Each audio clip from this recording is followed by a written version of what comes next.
This is yarrow. It's a fuzzy leaf, almost feathery. It's like one of the best plants because if you look, we're in a drought. So if you look at like this, the grass is dying, the clovers are going away, but look at the yarrow.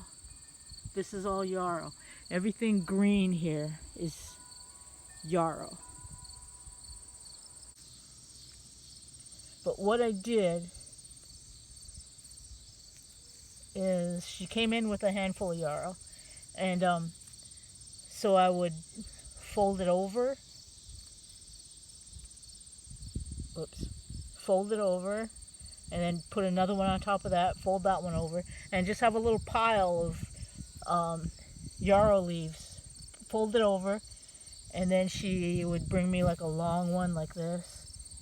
And what I would do is take that little pile and wrap that long one around the other ones, the folded ones, to make kind of like a bandage.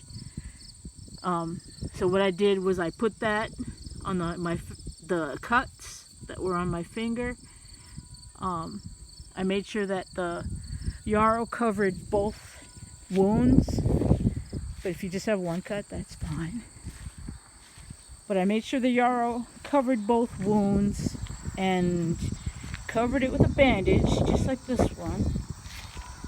And I left it on there for, I don't know, a couple minutes, 3 minutes, something like that. And I took it off after 2-3 minutes, and then the bleeding had stopped, and I put the yarrow back on because that's all I had at the time. And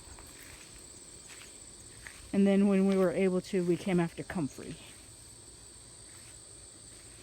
Oh, this is comfrey. This is in my backyard. And I have some pretty good leaves here.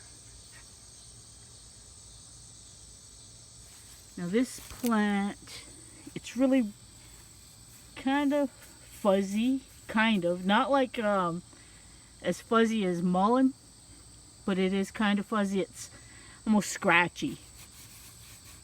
It's a really rough plant. You can see this one is pretty bug eaten. But yeah, comfrey is a rough plant.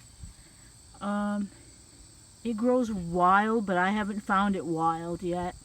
This is my cultivated plant. This is what I grew intentionally. But I took the comfrey and I put it in water and steeped it for maybe 10-15 minutes.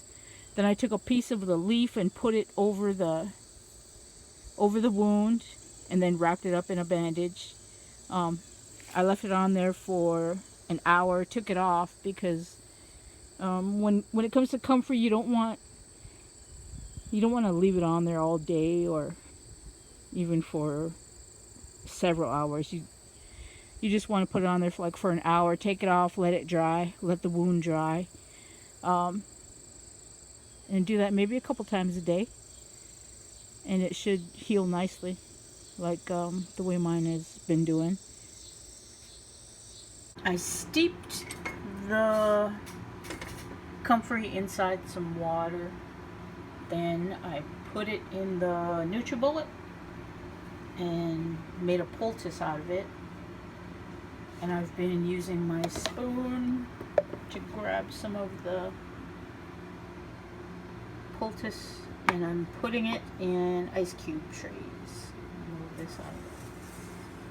I'm putting it in ice cube trays, and I'm going to freeze these so that during the winter months, after they're frozen, I'll take them out of here and put them in a little bag or something.